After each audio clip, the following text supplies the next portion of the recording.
Amerykanie porozumieli się z Niemcami. Druga odsłona gazociągu Nord Stream 2 najprawdopodobniej zostanie ukończona. No i w związku z tym w Polsce posypały się komentarze. Czy to już nowy koncert mocarstw, czy może nowy pakt Ribbentrop-Mołotow? Porozmawiajmy o tym w najnowszym Klubotygodniku. Zapraszam do oglądania.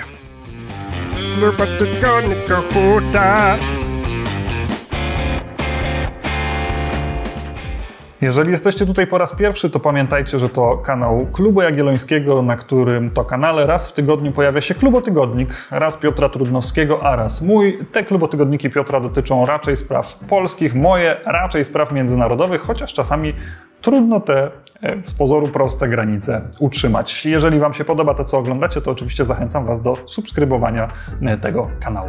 No i właśnie, Amerykanie i Niemcy się porozumieli, mimo że prezydent Joe Biden jeszcze w kampanii wyborczej zapewniał Polaków, że w kwestii gazociągu jego zdanie pozostaje niezmienne. Biden od dawna był przeciwnikiem Nord Streamu i ostrzegał, że to jest projekt niekorzystny dla Europy Zachodniej, że Unia Europejska jako całość powinna się mu przeciwstawić. Później, kiedy już został prezydentem, pojawiły się pierwsze sygnały, że może dojść do takiej zmiany, to znaczy, że Amerykanie nie będą już blokowali tej inwestycji. Takie informacje wtedy podawały niemieckie gazety, ale Waszyngton bardzo szybko te informacje dementował. Natomiast kiedy przyszło już do konkretnych decyzji, okazało się, że rzeczywiście administracja Bidena wycofuje się, a raczej zawiesza część sankcji, którymi miałby być obłożony Nord Stream 2 i podmioty zaangażowane w jego budowę. Co się stało? Co się zmieniło? Tłumaczono to tym, że Nord Stream 2 już właściwie został ukończony w ponad 90 kilku procentach i to w zasadzie jest fakt dokonany, a z drugiej strony amerykański dalszy opór wobec tej inwestycji mógłby zaszkodzić tym relacjom z Niemcami, które Stany Zjednoczone za Joe Bidena właśnie starają się poprawić. Taki obrót spraw oczywiście odbił się negatywnym echem w Europie Środkowo-Wschodniej, nie tylko w Polsce, o tych komentarzach już mówiłem, ale też w państwach, które z nami sąsiadują, w państwach bałtyckich, czy chociażby na Ukrainie. Również negatywne głosy krytyki wobec administracji Bidena pojawiły się w samych Stanach Zjednoczonych. Krytykowali go zarówno republikanie, jak Ted Cruz, jak i demokraci, jak na przykład Bob Menendez. Pamiętajmy, że sankcje, które zostały nałożone na podmioty budujące Nord Stream 2, zostały nałożone za sprawą obydwu amerykańskich partii politycznych. W związku z tym prezydent postąpił jakby wbrew temu konsensusowi, który w Stanach Zjednoczonych panował. Oprócz tego zignorował głosy płynące z regionu, nie konsultował tych zmian z przywódcami właśnie chociażby Polski czy państw bałtyckich. Pewne pospieszne spotkanie Bidena z przywódcami państw bałtyckich zostało zaimprowizowane w trakcie jego podróży do Europy. Wtedy też na moment spotkał się z prezydentem Andrzejem Dudą, ale wydaje się, że przywódcy tych państw nie zdołali Bidena przekonać do tego, że warto tutaj jeszcze zdanie zmienić i bardziej mocne sankcje na Nord Stream 2 nałożyć. Być może jednak te burzliwe reakcje, które pojawiły się wśród państw Europy Środkowo-Wschodniej, uświadomiły Bidenowi pewną rzecz.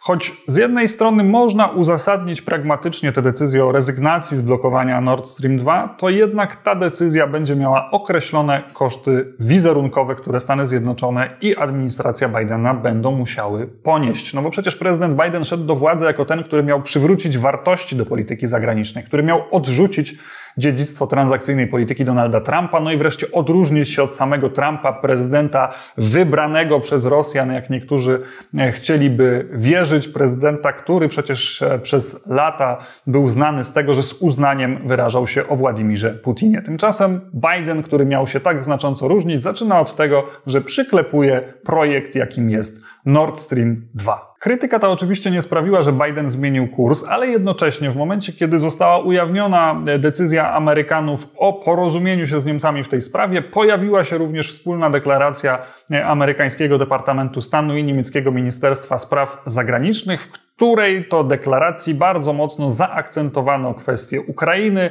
Zadeklarowano też, że Niemcy i Stany Zjednoczone zrobią wszystko, by Rosja nie użyła tego instrumentu, jakim będzie Nord Stream 2, do wywierania politycznych nacisków. Oczywiście taka deklaracja, ani też zapowiedź tego, że pojawi się wsparcie dla zielonej transformacji Ukrainy, dla projektu Trójmorza, że będzie również jakiś rodzaj mechanizmu kontrolnego, który sprawi, że Niemcy podejmą zdecydowane kroki, gdyby Putin jednak zdecydował się w jakiś niekorzystny sposób politycznie wykorzystać Nord Stream 2, nikogo w regionie nie uspokoiły. Na Ukrainie mówiło się wprost o drugim memorandum budapesztańskim. Przypomnijmy, pierwsze to była umowa z 1994 roku, gdzie Rosja, Stany Zjednoczone i Wielka Brytania zobowiązywały się do chronienia suwerenności Ukrainy oraz integralności jej terytorium po tym, jak Ukraina zdecydowała się wyrzec arsenału nuklearnego, który pozostawał w tym państwie po czasach Związku Radzieckiego. No i oczywiście Krym i Donbas doskonale pokazały, ile te memorandum było warte. W Polsce bardzo radykalnych komentarzy również nie brakowało. Gazociąg trafił oczywiście na pierwsze strony wszystkich ważniejszych gazet, no i mówiono o porozumieniu mocarstw, o nowym koncercie mocarstw, o nowym pakcie Ribbentrop-Mołotow. Mówiono o tym, że ta deklaracja obnażyła prawdę o polskich sojusznikach i pokazała, na kogo Polska może naprawdę liczyć. Powiedzmy sobie szczerze, jeżeli ta deklaracja obnażyła jakąś prawdę, o której do tej pory nic nie wiedzieliśmy, to pytanie, czy ktoś formułujący taką tezę przegapił ostatnie kilkanaście lat, gdzieś się schował. Ja rozumiem, że to jest czas na pewne moralne oburzenie. Ono zresztą możliwe, że ma pewne uzasadnienie w tej sprawie, a moralne oburzenie to jest polski sport narodowy, ale żeby lepiej zrozumieć to, co się stało, chyba czas z większym dystansem i bardziej na chłodno ocenić naszą sytuację. Po pierwsze, nie przesadzajmy. Wiem, że emocje znakomicie się sprzedają, zwłaszcza w internecie, że autor najbardziej oburzonego komentarza, opatrzonego jakimś znakomitym porównaniem historycznym, dostanie za to prawdopodobnie najwięcej lajków, ale jednak bądźmy poważni. O naturze projektu, jakim jest Nord Stream, wiemy co najmniej od czasów, kiedy to Kaczyński wygrywał swoje pierwsze wybory. Gaz Nord Streamem 1 płynie już od dekady, a od 6 lat wiemy, że będzie budowany Nord Stream 2. Od 3 lat ten Nord Stream 2 jest w budowie i od tylu już lat wiemy, że Niemcy nie przyjęły się wydarzeniami na Ukrainie na tyle bardzo, żeby zaprzestać swoich interesów z Rosją. Także jedyną nowością jest tak naprawdę fakt, że Amerykanie zrezygnowali z blokowania tej inwestycji na jej ostatnim etapie, o czym zresztą też już wiemy nie od tej ostatniej deklaracji, ale od dłuższego już czasu. Oczywiście jest w tym pewna doza hipokryzji i oczywiście możemy się na to oburzać, ale jednak mimo wszystko zachowajmy właściwe proporcje i pamiętajmy, że Polska jest już w dużo lepszej sytuacji niż kilkanaście lat temu i to nie jest dla nas koniec świata. Chętnych, którzy chcieliby się dowiedzieć więcej, odsyłam do raportu Klubu Jagiellońskiego autorstwa Pawła Musiałka po dywersyfikacji, w której to Paweł Musiałek opisuje, w jaki sposób Polska starała się zabezpieczyć właśnie przed taką sytuacją, kiedy Nord Stream 2 zostanie uruchomiony. Po drugie, doceńmy, że polityka jest skomplikowana. To nie jest tak, że Biden rezygnuje z sankcji, bo chce zdradzić Polskę, a Trump wprowadzał sankcje, ponieważ bardzo Polskę lubił i chciał zachować się lojalnie. Obydwaj politycy raczej skupiają się na tym, co te sankcje robią w stosunkach amerykańsko-niemieckich. Z drugiej strony spójrzmy na to, że opozycja wobec Nord Stream 2 i propozycja sankcji płynęła z obydwu amerykańskich partii politycznych i tak samo krytyka Bidena za to ostatnie posunięcie płynie zarówno ze strony republikanów, jak i demokratów. Kongresmeni zresztą mogą jeszcze próbować zablokować tę ostatnią decyzję Bidena i na to powinniśmy zwracać baczną uwagę. Warto również patrzeć na to, że w samych Niemczech pojawiają się głosy sceptyczne wobec tej inwestycji. Mówią o tym chociażby politycy AfD, a bardzo sceptyczni pozostają Zieloni, którzy już wkrótce po najbliższych wyborach mogą nawet stać się częścią niemieckiego rządu. Patrzmy więc na komplikacje w tej układance, rozpoznajmy te siły, które działają we wspólnych z Polską interesach i to właśnie te siły w tych konkretnych sprawach wspierajmy. To zresztą chyba polski rząd całkiem nieźle zrozumiał, bo przynajmniej w prasie pojawiły się informacje o tym, że toczą się jakieś rozmowy pomiędzy polskim rządem, a właśnie zielonymi w Niemczech. Po trzecie, wartości w polityce mają znaczenie. To może się wydawać mało intuicyjne w tym przypadku, ale zapewniam Was, że tak jest. Najlepszym dowodem na to jest chociażby wspomniana deklaracja amerykańsko-niemiecka, ten cały worek obietnic, przede wszystkim skierowany do Ukrainy, ale również do innych państw regionu, wreszcie o ile oczywiście te doniesienie jest prawdziwe, pisało o tym Politico, amerykańska próba uciszenia Ukrainy, to znaczy Amerykanie starali się wpłynąć na Kijów, by ten nie protestował zbyt głośno w sprawie właśnie wspomnianej deklaracji i decyzji Amerykanów.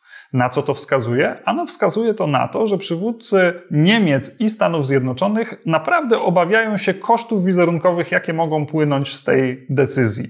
Bo Niemcy mają bardzo dobre powody, żeby prowadzić interesy biznesowe z Władimirem Putinem, ale dużo mniej dobrych politycznych uzasadnień, dlaczego wspierają reżim, który wysyła morderców po całym świecie, by mordowali oponentów politycznych obecnej władzy.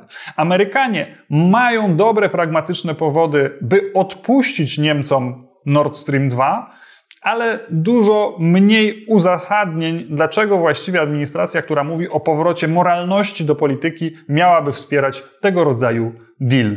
To jest słaba strona tego projektu i stąd się biorą te ostatnie ruchy amerykańsko-niemieckie. Po czwarte, nie zamieniajmy romantycznej wizji sojuszy na romantyczne alternatywy. Oczywiście zdarza się, że nasi sojusznicy działają wbrew naszym intencjom, nie do końca idealnie z naszego punktu widzenia, czasami nie licząc się z naszym zdaniem i wtedy nasze romantyczne podejście do polityki każe w tym się doszukiwać jakiegoś oszustwa i zdrady.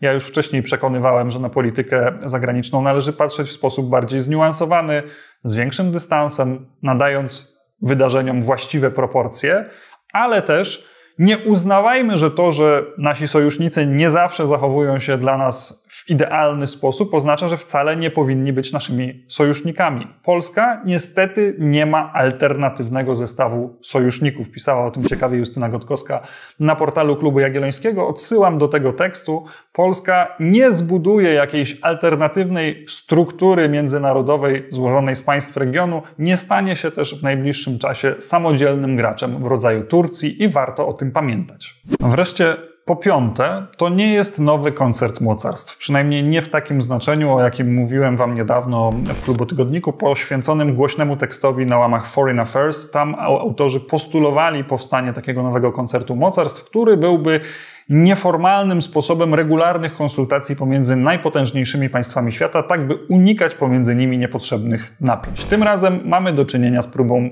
porozumienia się po prostu pomiędzy dwoma potężnymi państwami w jednej bardzo konkretnej sprawie. Ostatnie tygodnie przyniosły również przegraną Niemiec przed Trybunałem Sprawiedliwości Unii Europejskiej. To jest bardzo ważna kwestia. Chodzi o polską skargę w sprawie gazociągu OPAL, czyli lądowej odnogi gazociągu Nord Stream 2. Chodziło o kwestię wykorzystania przepustowości tego gazociągu przez Gazprom, gdyby była w pełni wykorzystywana.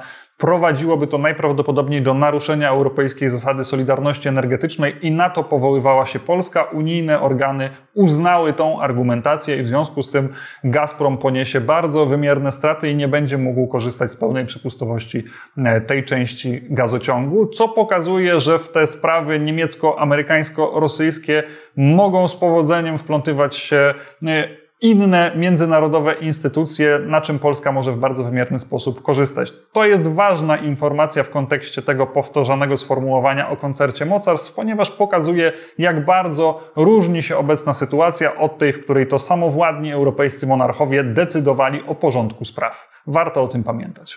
To oczywiście nie zmienia faktu, że projekt Nord Stream 2 jest dla Polski niekorzystny, jest niekorzystny również dla Europy jako całości, że jest przejawem hipokryzji zachodnich elit, krótkowzroczności niektórych państw Zachodu wobec Rosji, mogącym wywoływać oburzenie, jest też niekorzystny wobec naszego sąsiada, jakim jest Ukraina. To wszystko jest prawda i musimy o tym pamiętać. Natomiast warto, żeby patrząc na Nord Stream 2 i na wszystkie konsekwencje, które wiążą się z tym gazociągiem, żebyśmy również pamiętali o wszystkich tych niuansach i o właściwych proporcjach i nie ulegali emocjonalnej przesadzie. I to tyle na dziś. Ciekaw jestem, czy się ze mną zgodzicie. Jeżeli tak, albo jeżeli nie, szczególnie jeżeli nie, to piszcie w komentarzach. Jestem bardzo ciekaw Waszych opinii w tej sprawie, zwłaszcza, że jest to kwestia bardzo dla wielu bulwersująca.